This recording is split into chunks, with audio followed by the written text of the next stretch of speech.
मंगलम भगवान वीरो मंगलम गौतमो गणी मंगलम कुंद कुंदार्यो जैन धर्मोस्तु मंगलम सर्वमंगल मांगल्यम सर्वकल्याणकारकम प्रधानम सर्वधर्माणां जैनं जयतु शासनम। मैं नमो तीर्थनायक को नमो ओंकार वाणी को नमो उन कुंद प्रभु को जिन्होंने ओंकार धारण की। अहो उपकार जिनवर का कुंद का दिव्य वाणी का जिन कुंद ध्वनि दाता उन कहान स्वामी का। रमियूण जिणम वीरम अनंत वर्णान दंसन स्वभावम भोक्ष्यामिणीयम सारम केवली शुद्ध केवली वनिदम। नियमसार जी परमागम ग्रंथ है। इसके निश्चय परम आवश्यक अधिकार में 146 नंबर की गाथा, उसमें अपना गुरुदेव श्री का जो व्याख्यान है उसमें से कुछ अंश बाकी था, उसकी स्वाध्याय करके इस गाथा के बाद टीकाकार मुनिराज ने 8 श्लोक कहे हैं, तो उनकी चर्चा अपन फिर इसके बाद प्रारंभ करेंगे। ये पेज नंबर है 97, 97 की अंतिम पंक्ति है। देखो नीचे कि वह श्रमण आत्मवश कहने में आया है। कौन? कि जिसने निरंजन निरुपराग स्वरूप निज कारण परमात्मा को, ऐसे निज कारण परमात्मा को औदायक आदि भावों के समुदाय का परित्याग करके, औदायक आदि आ गया ना, तो औदायक में औदायक, औपसमिक, छायोपसमिक, छायक, ये सभी प्रकार के भावों का त्याग किया। त्याग किया माने उनको लक्ष्य में से छोड़कर एक जो पारिणामिक भाव स्वरूप अपना निज कारण परमात्म तत्व है उसको लक्ष्य में लिया, तो वह स्वयवश है। वह स्वयवश है, वह अवश्य है। अवश्य नाम वह परम आवश्यक कर्म में प्रवृत्त है।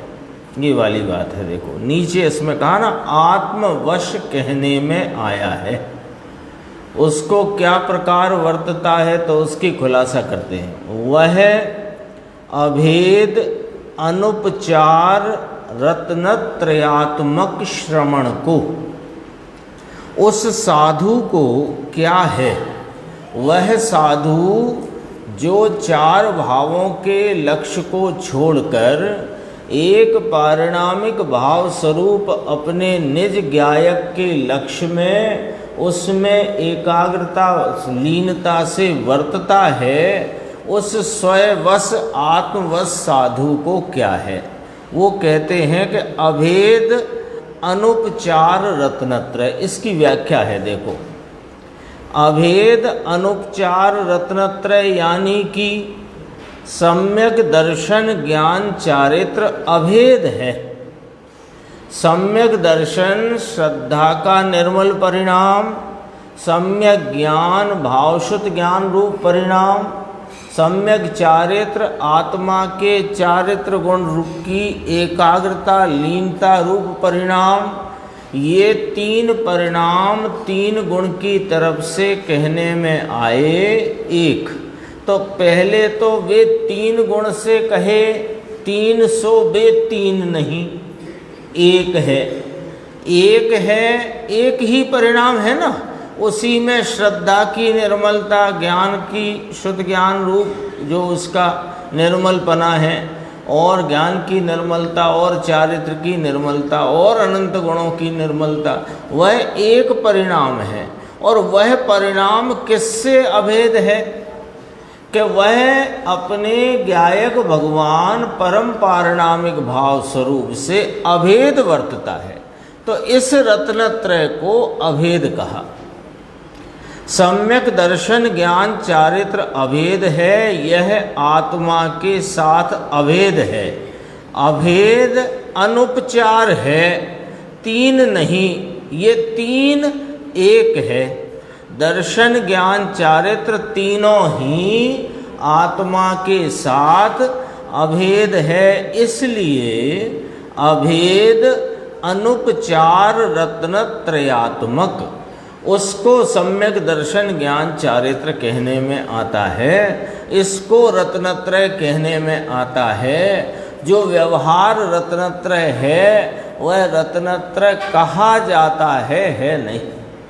यहाँ पर ये स्पष्टता करना है। और नीचे देखते हैं, अभी तो अस्थि से सारी बात करी कि निरंजन, निरुपराग, निज कारण परमात्मा, जो कि चार भावों से रहित, निज अपना परम पारणामिक भाव, उसके आलम्बन में वर्तता, उसकी लीनता में वर्तता, कैसे के अभेद अनुपचार रत्नत्रय परिणति द्वारा। तो वह स्वयवश है, वह परवश नहीं है।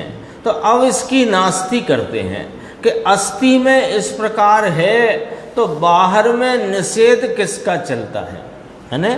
अपने स्वरूप के आलम्बन लीनता की इस वृत्ति को स्वयवश कहा, तो यह स्वयवशता में परिणमित यह जो श्रमण है, यह जो साधु हैं, इनको निषेध काय का है। जो मुनि भगवंत हैं, साधु भगवंत हैं, इनको काय का निषेध चलता है, वो नीचे चर्चा है। देखो, बाह्य क्रिया कांड के, बाह्य क्रिया कांड आडंबर के, विविध विकल्पों के महाकोलाहल से प्रतिपक्ष, इसका निषेध है। किसका निषेध है मुनिराज को?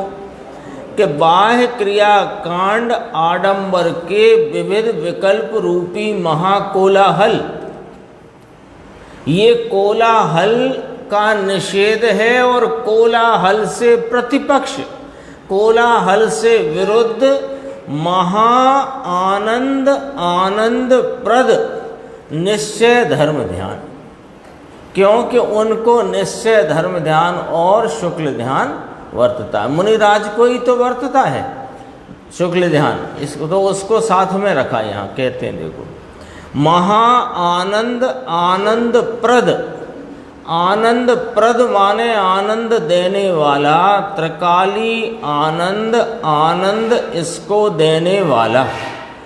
तो कैसे देता है आनंद?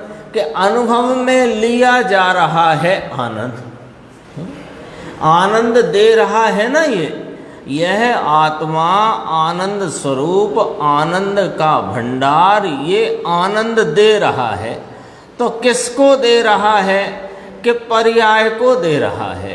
तो पर्याय में वह जो आनंद दे रहा है वह ले कैसे रहा है? कि अनुभव में लेने वाला, अनुभव रूप दशा में लिया जाता है। तो अतीन्द्रिय आनंद अनुभव में लेने वाला, ऐसा जो अतीन्द्रिय आनंद के अनुभव की, संचेतन की, संवेदन की जो दशा है, उसका नाम है निश्चय धर्म ध्यान। इसका नाम सच्चा धर्म ध्यान कहने में आता है। समझ में आया कि निश्चय धर्म ध्यान तथा निश्चय शुक्ल ध्यान स्वरूप परम आवश्यक कर्म हैं। किनको? जो साक्षात स्वयवश हैं। ऐसे श्रमण मुनिराजों को परम आवश्यक कर्म है। यहाँ तो पूरे दिन बाहर की क्रिया कांड में रुके और कोलाहल विकल्पों का। और इसमें फिर माने धर्म कि हम धर्म करते हैं।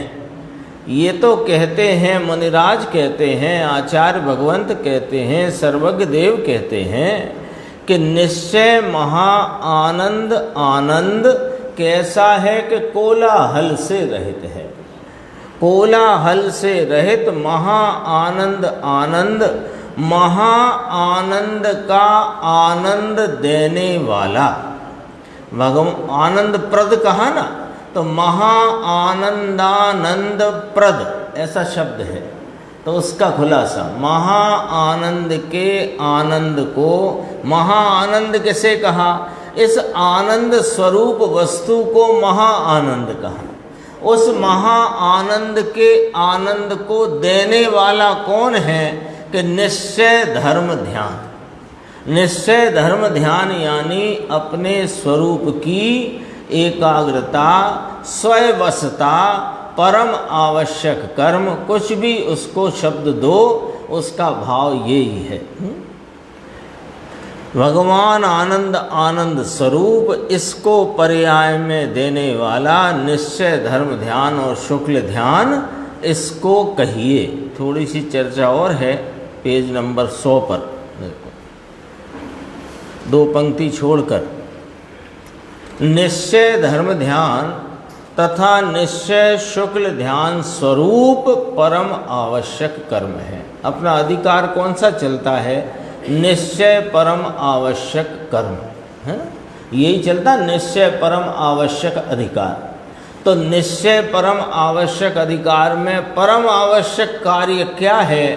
तो वो कहा यहाँ पर निश्चय धर्म ध्यान तथा निश्चय शुक्ल ध्यान स्वरूप परम आवश्यक कर्म है। देखो एक थोड़ी विशेषता इसमें एक देखना कि धर्म ध्यान के साथ निश्चय शब्द लगाया। क्यों लगाया? कि ये जो राग रूप वृत्ति है, किसको? धर्म ध्यानी को, स्वरूप के प्रतीतिवंत को, अपने स्वरूप के संचेतन और लीनता वाले जीव को, आत्मा साधक को, जो स्वरूप की रमणता रूप धर्म ध्यान वर्तता है, उसके साथ में उसे अभी अपूर्णता है, तब तक व्यवहार के विकल्प, व्रत आदि के, भगवान की भक्ति के प्रति के राग आदि के विकल्प वर्तते हैं और उन्हें वे विकल्प राग रूप आश्रव भाव होने पर भी उनको धर्म ध्यानी के सहचर होने से व्यवहार धर्म ध्यान कहने में आया है। तो एक व्यवहार धर्म ध्यान कहा गया है, इस हेतु से यहाँ निश्चय शब्द लगाया, विशेषण लगाया, सो तो बात अपने को समझ में आती है। यहाँ फिर शुक्ल ध्यान के साथ भी निश्चय शब्द लगाया है। ये तो क्यों लगाया है कि यह अधिकार निश्चय परम आवश्यक अधिकार चलता है। तो उस निश्चय परम आवश्यक की यहाँ व्याख्या की जा रही है। और ये यहाँ पर अपन यही देखो, ये बोल्ड अक्षर में लिखा है ना, निश्चय धर्म ध्यान तथा निश्चय शुक्ल ध्यान स्वरूप परम आवश्यक कर्म है। तो निश्चय परम आवश्यक कर्म की व्याख्या करी, इसलिए निश्चय शब्द लगाया। लेकिन यदि विचार करो तो शुक्ल ध्यान में कोई व्यवहार शुक्ल ध्यान होता ही नहीं, इसलिए उसमें निश्चय लगाने की जरूरत नहीं है। लेकिन यहाँ व्याख्या चल रही है निश्चय परम आवश्यक कर्म की, तो उसमें निश्चय धर्म ध्यान साथ में लगाया, तो शुक्ल ध्यान में भी निश्चय शब्द का प्रयोग किया। हाँ, वो अपाय विचय आदि, हाँ तत्व वितर्क आ सकते हैं, संज्ञा रूप हैं वे, इसलिए भी यहाँ निश्चय शब्द। यद्यपि के शुक्ल ध्यान में सामान्यता व्यवहार की चर्चा आती नहीं। देखो ये निश्चय कार्य, जरूर का कार्य तो ये है, आवश्यक अवश्य करने लायक, ये धर्म ध्यान और शुक्ल ध्यान जो आनंद का आनंद देने वाला, ये करने लायक है। अब मानस को कहाँ जाना, पूरे दिन प्रवृत्ति प्रवृत्ति प्रवृत्ति। अभी इसमें साधु होए तो भी प्रवृत्ति, लेखक होए तो पूरे दिन प्रवृत्ति, विकल्प विकल्प विकल्प, पूरे दिन विकल्प सब। अब यहाँ कहते हैं कि बापा विकल्प की तो पार है, लेकिन चार भाव से भी यह आत्मा पार है। सामान्य विकल्पात्मक वृत्ति जो राग रूप है, उससे तो आत्मा भिन्न है ही।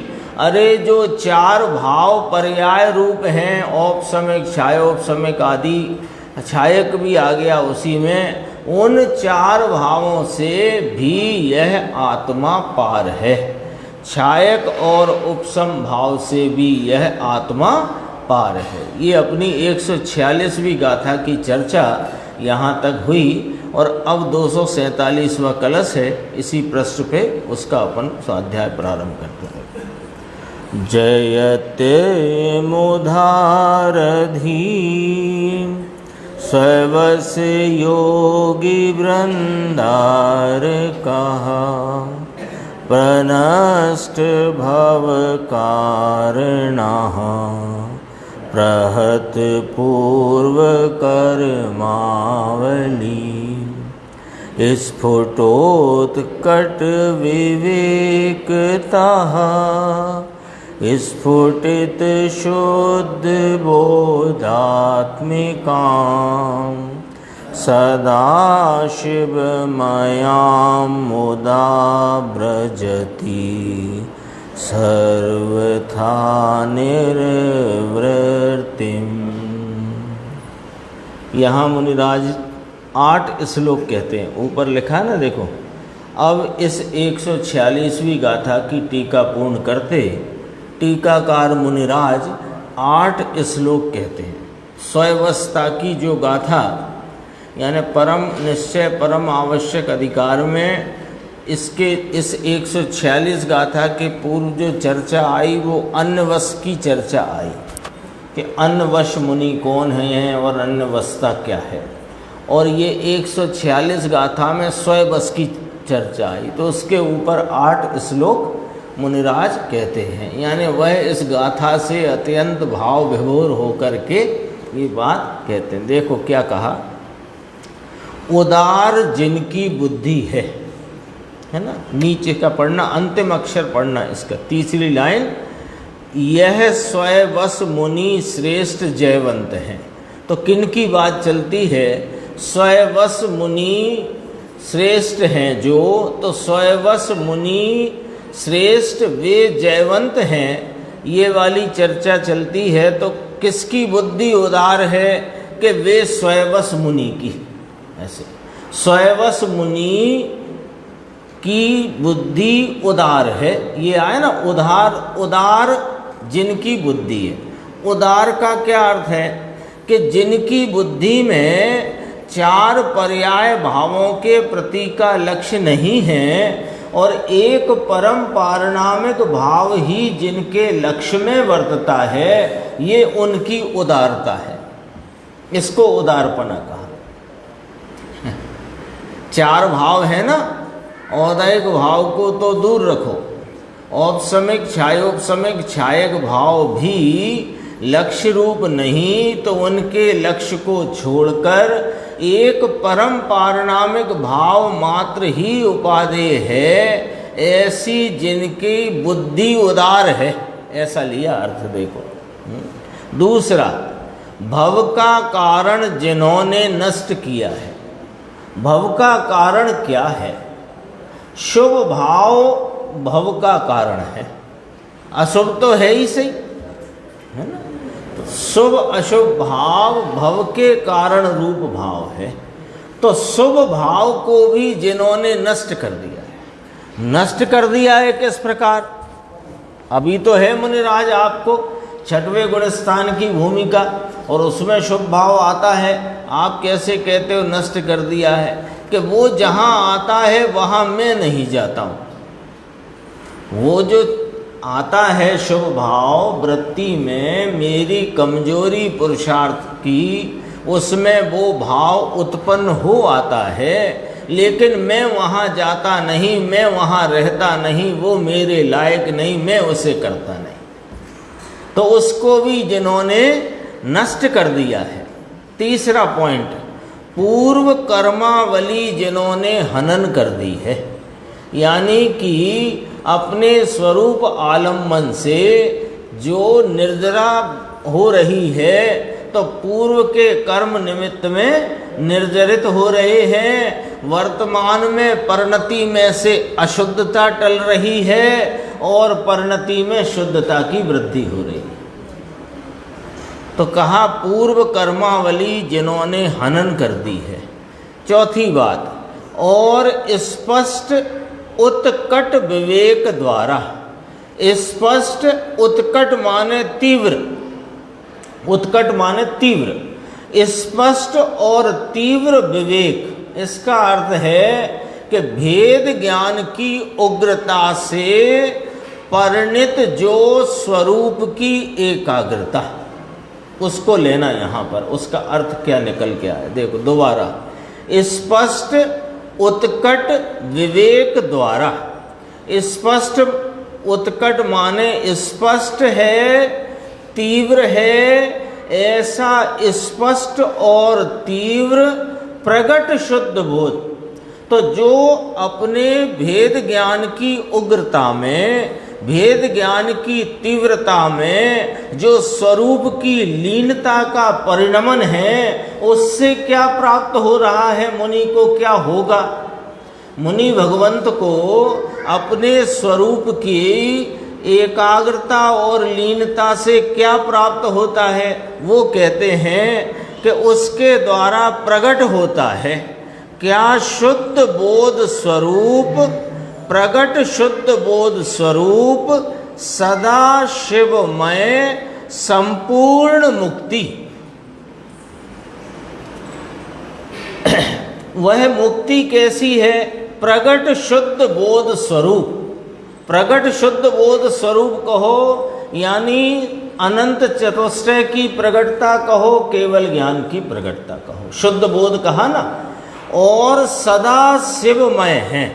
सदा शिवमय माने जो सादि अनंत सुख स्वरूप भाव है। ऐसे संपूर्ण मुक्ति को, यानी यहाँ से संसार में रही अपवित्रता जो परिणति में है, उसका सर्वथा नाश होकर के, संपूर्ण मुक्ति किसे कहा? कर्मों का सर्वथा नाश हो जाएगा, ये तो निमित्त की बातें हैं।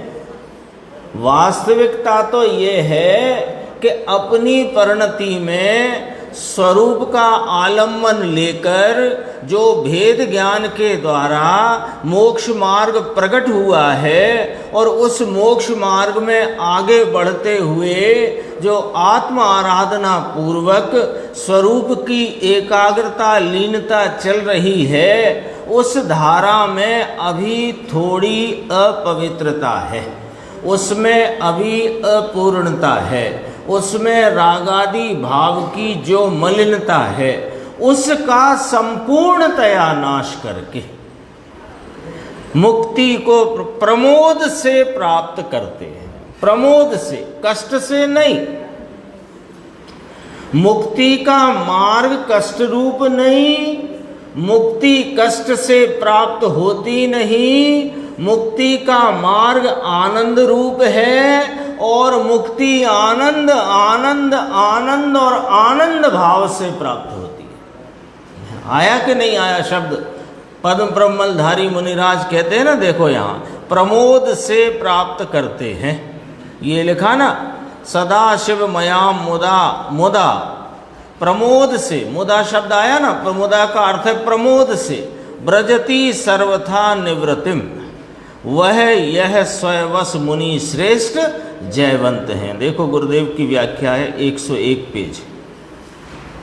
कहते हैं उदार जिनकी बुद्धि है, जो होती वस्तु पर्याय और राग को देखते हैं तो भी उदार जिनकी बुद्धि है। यानी पर्याय में उत्पन्न होती जो रागादि अवस्था, जो रागादि की अभाव रूप अवस्था, यानी जो संयम लब्धि स्थान, संयम लब्धि स्थान कैसे कहा कि जो अपने स्वरूप के आलम्बन से पर्याय में प्रकट पवित्रता और शेष रही अपवित्रता।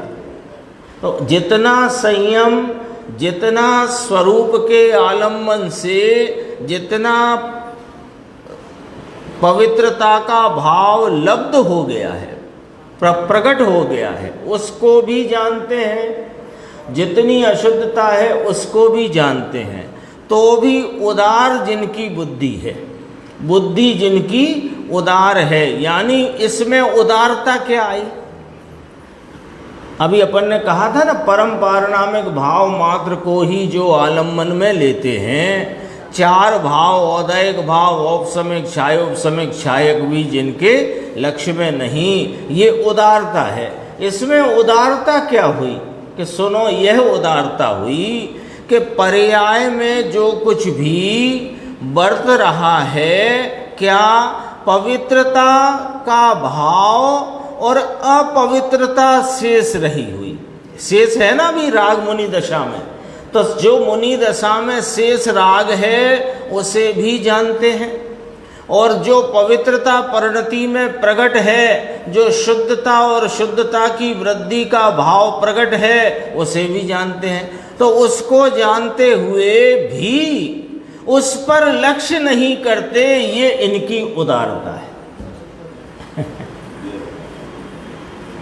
जो परिणाम में अशुद्धता है, परिणाम में शुद्धता है, परिणाम में शुद्धता की वृद्धि है, ये जो पर्यायों में पढ़ते हुए भेदों के भाव हैं, इन भेदों के भाव को जानते तो हैं पर उन पर लक्ष्य नहीं करते। लक्ष्य में तो अपना एक परम पारणामिक भाव है। ये मुनिराज की उदारता है। ये गजब बात है। देखो कहा, इसको छोड़कर अंदर जाते हैं। उदार जिनकी बुद्धि है, बाह्य की कोई कीमत इनको लगती नहीं, अंतर की चीज की जिनको कीमत लगती है। ले बाहर में डाला इनको, किसको? जो अभी अपन ने गिने ना कि परिणति में रही हुई शेष राग की अपवित्रता, परिणति में स्वरूप आलम्बन से प्रकट हुई पवित्रता और स्वरूप आलम्बन से वृद्धि के भाव को प्राप्त जो पवित्रता, ये अपवित्रता, पवित्रता और बढ़ती हुई पवित्रता के जो भेद हैं, ये बाहर की वस्तु है। क्यों बाहर की क्यों कहा? पवित्रता तो महाराज आपकी परिणति में ही आई है ना, इसको बाहर की वस्तु क्यों कहते हो? कि इसलिए कहते हैं कि ये अंतर की वह चीज नहीं है जिसका मैं आलम्बन लेता हूँ, जिसके आलम्बन में मैं वर्तन करता हूँ, ये वो चीज नहीं है। इसलिए कहा बाहर की कोई कीमत इनको नहीं लगती, ये बाहर के विषय हैं। संवर निर्जरा ये बाहर का विषय है। मोक्ष तो अभी प्रकट नहीं है ना मुनिराज को, तो अभी कितना लेना कि जो संवर निर्जरा चल रही है ये बाहर का विषय है, मुझे इसकी कोई कीमत नहीं। मैं तो एक परम पारणामिक भाव, जो मेरा एक ध्येयभूत भाव है, आलम्बन भूत भाव है, उसकी कीमत लगती है। इसका नाम उदार बुद्धि है। बुद्धि में उदारता है जिनके, ये वाली बात कहते हैं। देखो पर्याय में आता नहीं तो भी वहाँ दिखाव में पर्याय में आता है। कौन नहीं आता पर्याय में?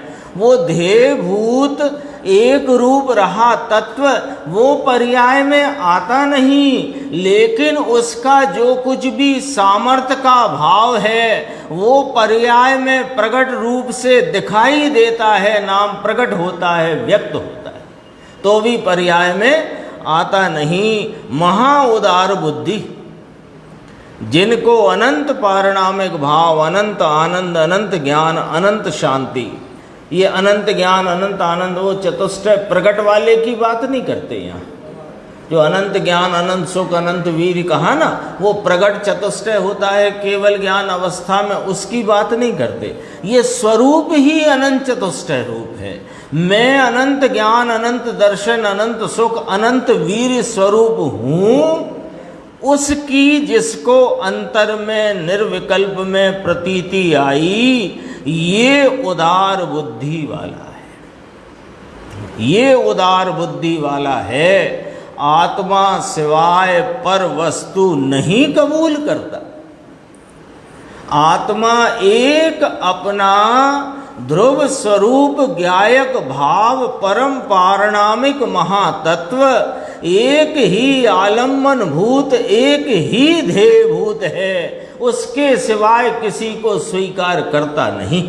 ये कहा देखो, राग को नहीं कबूल करता, पर्याय को नहीं कबूल करता, छायक भाव को नहीं कबूल करता। छायक भाव समझे ना, केवल ज्ञान का परिणाम, मोक्ष का परिणाम, ये छायक भाव, ये भी मैं हूं ऐसा कबूल नहीं करता। मोक्ष मोक्ष रूपता वाला है, संवर निर्जरा रूप निर्मल परिणाम उस परिणाम रूपता वाले हैं, लेकिन वह मैं नहीं। कहा ना, कबूल नहीं करता, छायक को नहीं कबूल करता।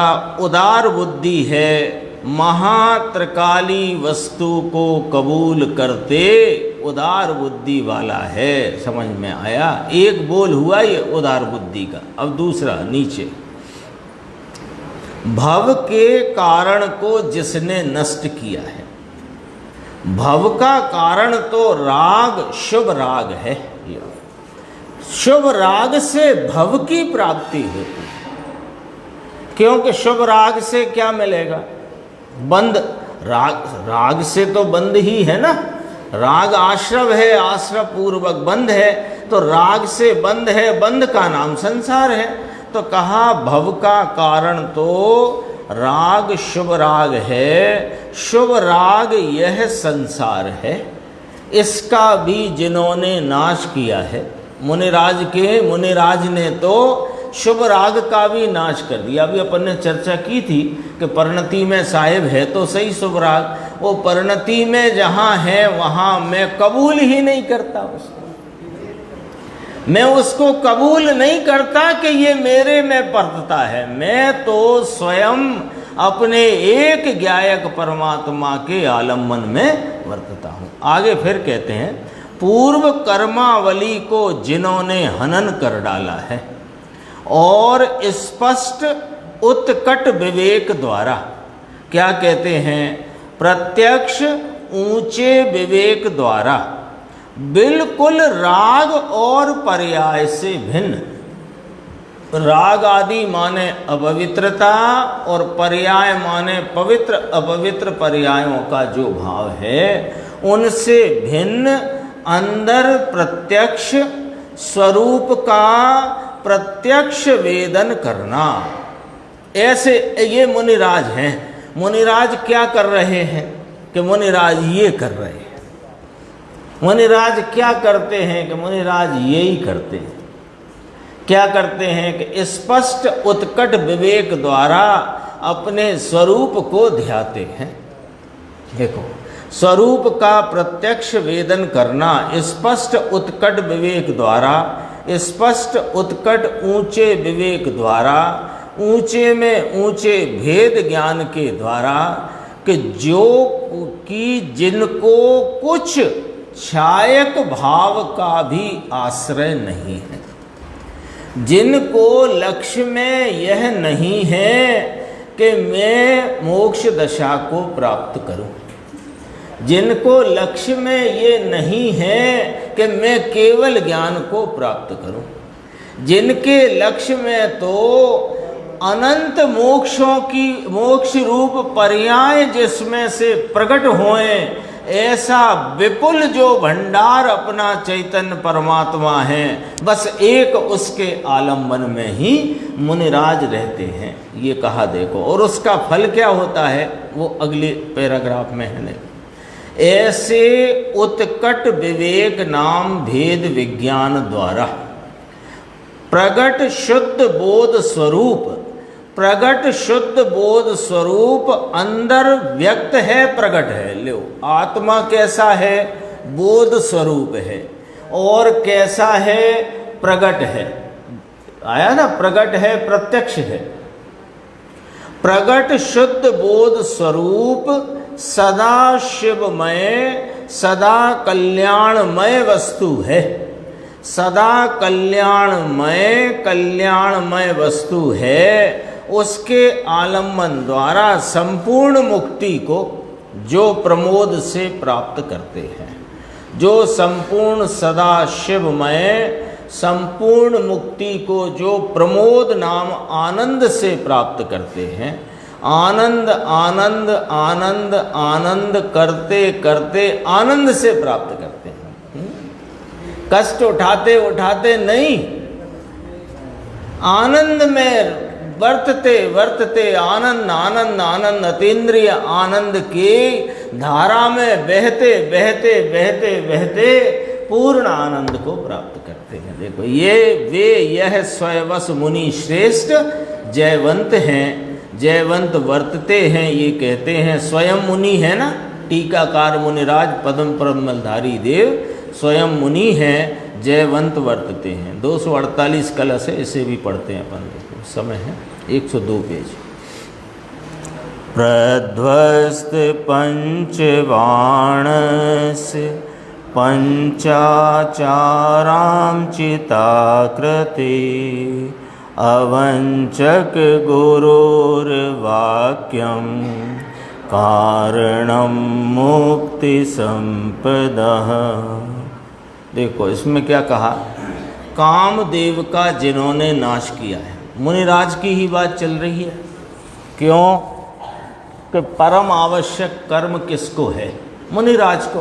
तो उनकी बात चलती है। देखो क्या कहा, कामदेव का जिन्होंने नाश किया है। कामदेव में क्या आ गया? 5 इंद्रिय के विषयों से जो रहित हैं, 5 इंद्रियों के विषयों के प्रति के परिणाम को जिन्होंने नष्ट कर दिया है, तो कामदेव का जिन्होंने नाश किया है, और ज्ञान दर्शन चारित्र तप वीर्यात्मक पंचाचार से सुशोभित जिनकी आकृति है, यानी बाह्य आकृति में भी पंचाचार गिनाए, और अंतरंग जो स्वरूप है मुनिराज का, उसमें भी ज्ञान दर्शन चारित्र रूपी रत्नत्रय और स्वरूप की आराधना रूपी तप और स्वरूप में ही लीनता का पुरुषार्थ जिनको वर्तता है, ऐसा पंचाचार उससे वे सुशोभित है। 2 बातें करी आमने सामने।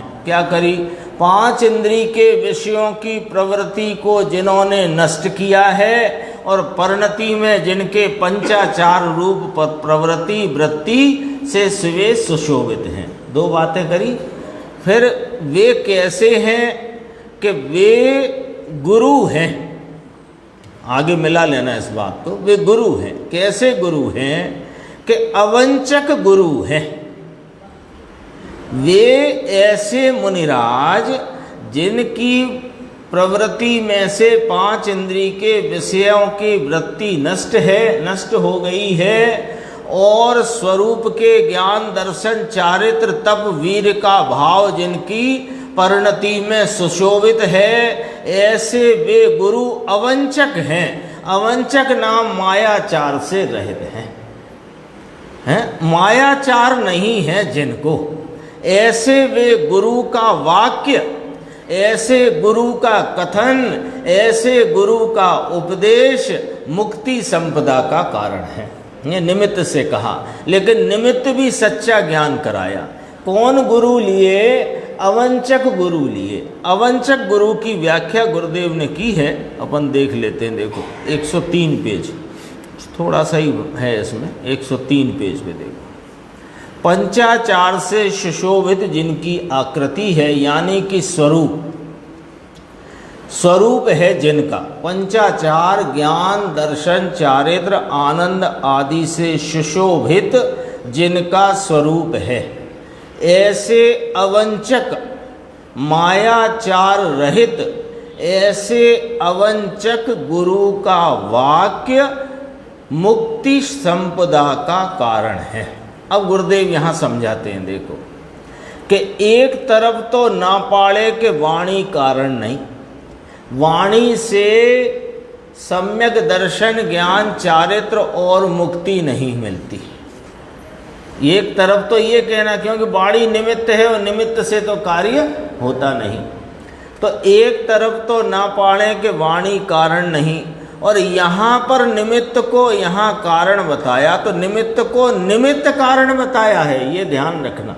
निमित्त को उस कार्य का कारण नहीं बताया है, निमित्त को निमित्त कारण बताया है।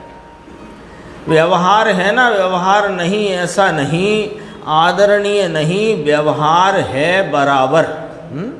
कहते हैं ऐसे जो अवंचक, अवंचक माने होता है ठगने वाला नहीं, जो ठगे वो वंचक, और जो ठगता नहीं उसका नाम अवंचक।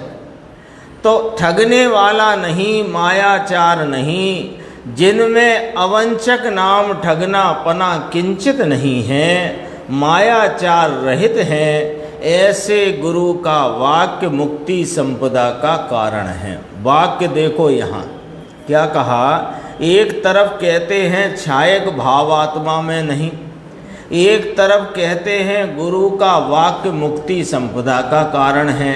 यहाँ कहने का हेतु दूसरा है, यहाँ कहने का हेतु सच्चे निमित्त की यहाँ पर बात बताई गई है। देखो, गुरु इसको कहिए, यानी अवंचक शब्द डाला ना, वंचक माने ठगने वाला, जो नहीं ठगे वो गुरु कौन और जो ठगे वो गुरु कौन, ये चर्चा 2 मिनट की है। देखो, गुरु इसको कहिए कि जो मुक्ति में 4 भाव से रहित, जो पारिणामिक भाव स्वरूप तत्व है उसका आश्रय करने की बात करे, उसको गुरु कहिए, ऐसा यहाँ बताया जा रहा है। गुरु का वाक्य ऐसा है, गुरु का वाक्य नाम उपदेश ऐसा है कि 4 भाव रहित प्रभु परम पारिणामिक सहजात्म स्वरूप भगवान, इसके आश्रय का उपदेश जिनका होए, इनको गुरु कहा जाता है। भारी बात करी। 2 पंक्ति और है, देखो, ऐसे अवंचक मायाचार रहित गुरु का वाक्य, वाक्य नाम उपदेश है। घड़ीक में ऐसा भी कहें इससे होए, और घड़ी में कहे व्यवहार से होए, और घड़ी में कहे निमित्त से होए, ऐसे गुरु का वाक्य मुक्ति संपदा का कारण नहीं है, ये तो बंध का कारण है। शेष इसकी चर्चा अपन आगे की स्वाध्याय में लें।